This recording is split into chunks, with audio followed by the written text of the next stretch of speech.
नमस्कार मित्रों, मेरे स्पिरिचुअल कनेक्ट पर आप सभी लोगों का हार्दिक अभिनंदन। मित्रों, आज मैं आप लोगों को भगवान बुद्ध की कथा के बारे में सुना रही हूँ। इनका जो अवतार हुआ था भगवान बुद्ध का, तो उसको ध्यान से सुनिए मित्रों। तो चलिए हम लोग शुरू करते हैं भगवान बुद्ध के अवतार की कथा के बारे में। बौद्ध धर्म के प्रवर्तक महाराज सुद्धोधन की यशस्वी पुत्र गौतम बुद्ध के रूप में ही श्री भगवान अवतरित हुए थे। ऐसी प्रसिद्ध श्रुति है, मतलब जनश्रुति ही लोग कहते हैं तो सही है, परंतु पुराण वर्तित भगवान बुद्ध देव का प्राकट्य गया के समीप कीकट देश में हुआ था। उनके पुण्यात्मा पिता का नाम अजन बताया गया है। यह प्रसंग पुराण वर्णित बुद्धावतार का ही है। दैत्यों की शक्ति बढ़ गई थी, उनके सम्मुख देवता टिक नहीं सके। दैत्यों के भय से प्राण लेकर भागे। दैत्यों ने देवधाम स्वर्ग पर अधिकार कर लिया। वे स्वच्छंद होकर देवताओं के वैभव का उपभोग करने लगे, किंतु उन्हें प्रायः चिंता बनी रहती थी, पता नहीं कब देवगण समर्थ होकर पुनः स्वर्ग छीन ले। सुस्थिर साम्राज्य की कामना से दैत्यों ने सुराधिप इंद्र का पता लगा और उनसे पूछा, हमारा अखंड साम्राज्य स्थिर रहे इसका उपाय बताइए। देवाधिप इंद्र ने शुद्ध भाव से उत्तर दिया, सुस्थिर शासन के लिए यज्ञ एवं वेद विहित आचरण आवश्यक है। दैत्यों ने वैदिक आचरण में महायज्ञ का अनुष्ठान प्रारंभ किया। फलता उनकी शक्ति उत्तरोत्तर बढ़ने लगी। स्वभाव से ही उदंड और निरंकुश दैत्यों का उपद्रव बढ़ा। जगत में आसुर भाव का प्रसार होने लगा। असहाय और निरुपाय दुखी देवगण जगतपति विष्णु भगवान के पास गए, उनसे करुण प्रार्थना की। श्री भगवान ने उन्हें आश्वासन दिया। श्री भगवान ने बुद्ध का रूप धारण किया। उनके हाथ में मार्जनी थी और वे मार्ग को बुहारते हुए उस पर चरण रखते थे। इस प्रकार भगवान बुद्ध दैत्यों के समीप पहुँचे और उन्हें उपदेश दिया, यज्ञ करना पाप है। यज्ञ से जीव हिंसा होती है। यज्ञ की प्रज्वलित अग्नि में ही कितने जीव भस्म हो जाते हैं। देखो, मैं जीव हिंसा से बचने के लिए कितना प्रयत्नशील रहता हूँ। पहले झाड़ू लगाकर पथ स्वच्छ करता हूँ, तब उस पर पैर रखता हूँ। सन्यासी बुद्धदेव के उपदेश से दैत्यगण प्रभावित हुए। उन्होंने यज्ञ एवं वैदिक आचरण का परित्याग कर दिया। परिणामतः कुछ ही दिनों में उनकी शक्ति क्षीण हो गई। फिर क्या था, देवताओं ने उन दुर्बल एवं प्रतिरोधहीन दैत्यों पर आक्रमण कर दिया। असमर्थ दैत्य पराजित हुए और प्राण रक्षा यत्र तक भाग खड़े हुए। देवताओं का स्वर्ग पर पुनः अधिकार हो गया। इस प्रकार सन्यासी के वेश में भगवान बुद्ध ने त्रैलोक का मंगल किया। कलयुग में बौद्ध धर्म के प्रवर्तक के रूप में गौतम बुद्ध ने जन्म लिया। श्री बुद्ध जी का बचपन का नाम सिद्धार्थ था। ये स्वभाव से बड़े दयालु थे। किसी का किंचित मात्र भी दुख देख लेते तो विकल हो जाते, मतलब दुखी हो जाते थे। यही कारण है कि उनके पिता राजा शुद्धोधन की ओर से राज्य में ऐसी व्यवस्था थी कि कोई दुखमय प्रसंग उनके दृष्टिपथ में न आने पाए।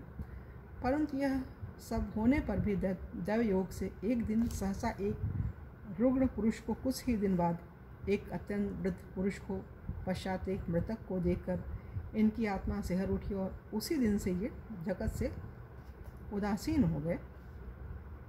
इनकी यह उदासीनता माता पिता को खली और इन्हें जगत प्रपंच में फंसाने के लिए अत्यंत रूपवती यशोधरा नाम की कन्या से विवाह कर दिया और समय पर सिद्धार्थ के राहुल नामक एक पुत्र भी उत्पन्न हुआ।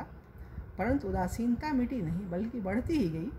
परिणाम स्वरूप अपनी प्रिय पत्नी यशोधरा, नवजात पुत्र राहुल, स्नेह मूर्ति पिता महाराजा शुद्धोधन तथा वैभव संपन्न राज, इन सबको ठुकराकर युवावस्था में ही गौतम घर से निकल पड़े।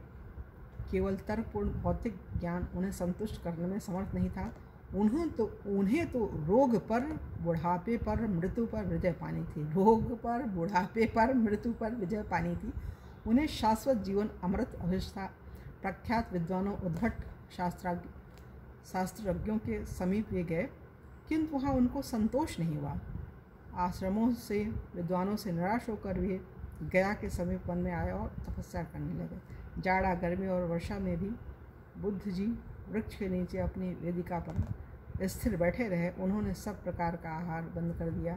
दीर्घकालीन तपस्या के कारण उनके शरीर का मांस रस सूख गया। केवल हड्डियाँ नसें और चर्म ही शेष रहा। गौतम का धैर्य अविचल था। कष्ट क्या है इसे वे अनुभव ही नहीं करते थे, किंतु उन्हें अपना अभिष्ट प्राप्त नहीं हो रहा था। सिद्धियां मंडराती, परंतु एक सच्चे साधक, सच्चे मोक्ष के लिए सिद्धियां बाधक हैं। अतः गौतम ने उनका अभिष्ट प्राप्त ही नहीं किया।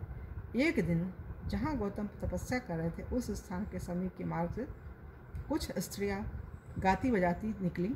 ये जब गौतम की तपोभूमि के पास पहुंची तब एक गीत गा रही थी, जिसका आशय था, सितार के तारों को ढीला मत छोड़ो, सितार के तारों को ढीला मत छोड़ो, नहीं तो वे बेसुरे हो जाएंगे, परंतु उन्हें इतना खींचो भी मत कि वे टूट जाएं।